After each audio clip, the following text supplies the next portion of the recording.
আজি আমি আলোচনা কৰিম প্ৰধানমন্ত্ৰী আৱাস যোজনাৰ বিষয়ে। এই যি প্ৰধানমন্ত্ৰী আৱাস যোজনা আছে ইয়াৰ তৰফৰ পৰা আমাক স্পেচিয়েলি এটা ঘৰ বনোৱাৰ কাৰণে সাহায্য হিচাপে মুঠ 1,48,000 টকা প্ৰদান কৰে। ইয়াৰ ক্ষেত্ৰতো আপোনালোকৰ প্ৰধানমন্ত্ৰী আৱাস যোজনাৰ ফালৰ পৰা মুঠ 1,30,000 টকা আপোনালোকক দিয়া হয় আৰু প্লাস 18,000 টকা মনৰেগা অৰ্থাৎ কি জব কাৰ্ডৰ থ্ৰু দি আপোনালোকক ষ্টেট গভৰ্নমেন্টৰ তৰফৰ পৰা দিয়া হয়। যে এই পৰ্যন্ত প্ৰধানমন্ত্ৰী আৱাস যোজনাৰ ফালৰ পৰা আমাৰ অসমীয়া বহুত দুখীয়া শ্ৰেণীৰ পৰিয়ালক এটা চৰকাৰী ঘৰ প্ৰদান কৰাত সক্ষম হল। এই পৰ্যন্তও কিন্তু বহুত অসমীয়া দুখীয়া শ্ৰেণীৰ মানুহে প্ৰধানমন্ত্ৰী আৱাস যোজনাৰ ফালৰ পৰা এটা চৰকাৰী ঘৰ লাভ কৰিবলৈ সক্ষম হোৱা নাই। প্ৰধানমন্ত্ৰী আৱাস যোজনাৰ ফালৰ পৰা 2025 বৰ্ষৰ এটা নতুন ভেৰিফাইড লিষ্ট মুকলি কৰিছে।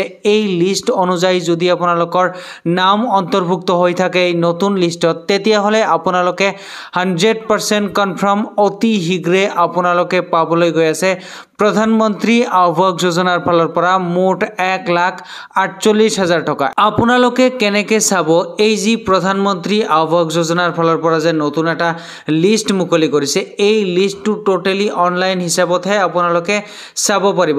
যদি আপোনালোকে লিষ্টখন চাব বিচাৰে তেতিয়াহলে এইটো যিটো পেজ ইয়াতে চাবলৈ পাৰিছে এই পেজটোৱে হল ভাৰত চৰকাৰে মুকলি কৰা প্ৰধানমন্ত্ৰী আৱাস যোজনাৰ অফিচিয়েল পেজ। ইয়াতে আপোনালোকৰ পোন প্ৰথমে আহিব লাগিব। ইয়াতে অহাৰ লগে লগে এইটো যিটো ওপৰত আপোনালোকে 3 লাইন চাবলৈ পাৰিছে এই 3 লাইনত আপোনালোকৰ পোন প্ৰথমে ক্লিক কৰিব লাগিব। ইয়াতে ক্লিক কৰি দিয়াৰ লগে লগে এইবাৰ আপোনালোকে এইটো যিটো আৱাজ শব্দ বুলি লিখা আছে এই আৱাজ শব্দত আপোনালোকে ক্লিক কৰিব। ইয়াতে ক্লিক কৰি দিয়াৰ লগে লগে এইটো যিটো আপোনালোকে সেকেন্ড অপশন ৰিপোৰ্ট বুলি লিখা আছে এই ৰিপোৰ্টত আপোনালোকৰ ক্লিক কৰিব লাগিব। ইয়াতে ক্লিক কৰি দিয়াৰ লগে লগে এইবাৰ চাওক বিভিন্ন ধৰণৰ অপশন খোল খাই যাব।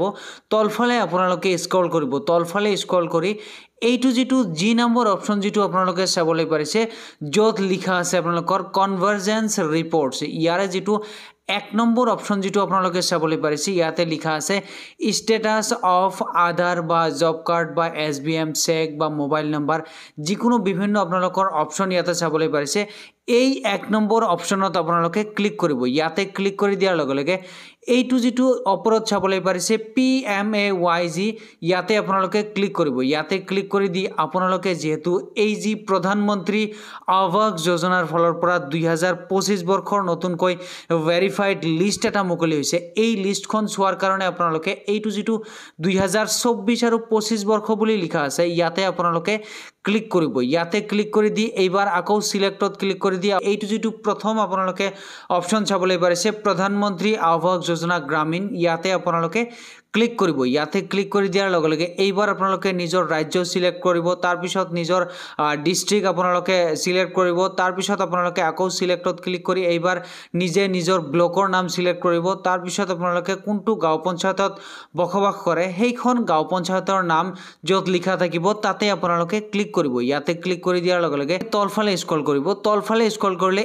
এইবাৰ আপোনালোকে ইয়াতে স্পষ্টভাৱে চাবলৈ পাৰিছে মই যিটো গাঁও পঞ্চায়তত বসবাস কৰোঁ সেইখন গাঁও পঞ্চায়তত 2024-25 বৰ্ষৰ যিটো লিষ্ট মুকলি হৈছে এই লিষ্ট অনুযায়ী চাওক কোন কোন মানুহে ফাইনালি পাবলৈ সক্ষম হৈছে প্ৰধানমন্ত্ৰী আৱাস যোজনাৰ ফালৰ পৰা এটা চৰকাৰী ঘৰ। অল ডিটেইলছ ইয়াতে আপোনালোকে চাব পাৰিব। প্ৰথমে লিখা আছে বেনিফিচিয়াৰী নাম ইয়াতে স্পষ্টভাৱে আপোনালোকে চাবলৈ পাৰিছে। তাৰ পিছত আছে হাউস এলটেড অৰ্থাৎ কি এই যি প্ৰধানমন্ত্ৰী আৱাস যোজনাৰ ফালৰ পৰা যে এটা চৰকাৰী ঘৰ দিছে এই ঘৰটো হাজবেণ্ডক দিছে নে ওয়াইফক দিছে নে জয়েন্ট দুজনক মিলাই দিছে এইটো বস্তু ইয়াতে আপোনালোকে স্পষ্টভাৱে চাবলৈ পাৰিছে। প্ৰায় সকলো জয়েন্ট আছে এক্সট্ৰা নাইয়ে।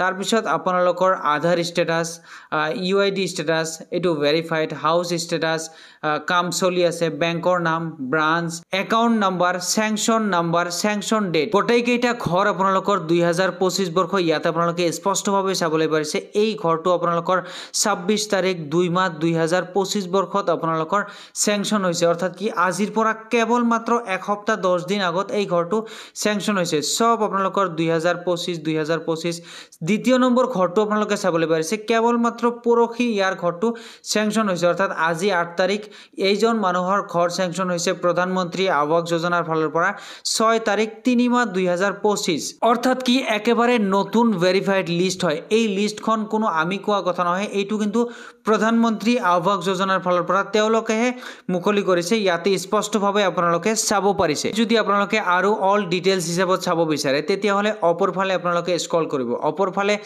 স্ক্ৰল কৰাৰ লগে লগে এইটো যেটো ডাউনলোড পিডিএফ বুলি ইয়াতে চাবলৈ পাৰিছে এই ডাউনলোড পিডিএফত আপোনালোকে ক্লিক কৰি দিব প্ৰধানমন্ত্ৰী আৱাস যোজনাৰ যেটো ৰেজিষ্ট্ৰেচন নাম্বাৰ বেনিফিচিয়াৰী নাম তাৰ পিছত আধাৰ ষ্টেটাস কিমান টকা পাবলৈ সক্ষম হৈছে মুঠ 1,30,000 টকা এই পৰ্যন্ত এটাও কিস্তি পাবলৈ সক্ষম হোৱা নাই কিয়নো এই ঘৰটো স্যাংশন হৈছে ইয়াৰ নামত অলপ কেইদিন আগত অৰ্থাৎ কি এক সপ্তাহ আগত ইয়াৰ নামত প্ৰধানমন্ত্ৰী আৱাস যোজনাৰ ফালৰ পৰা ঘৰ এটা স্যাংশন কৰি দিয়া হৈছে অতি শীঘ্ৰে এইজন মানুহে পাবলৈ গৈ আছে প্ৰথম যেটো কিস্তি আছে মুঠ 32,500 টকা এইজন মানুহে অতি শীঘ্ৰে পাবলৈ গৈ আছে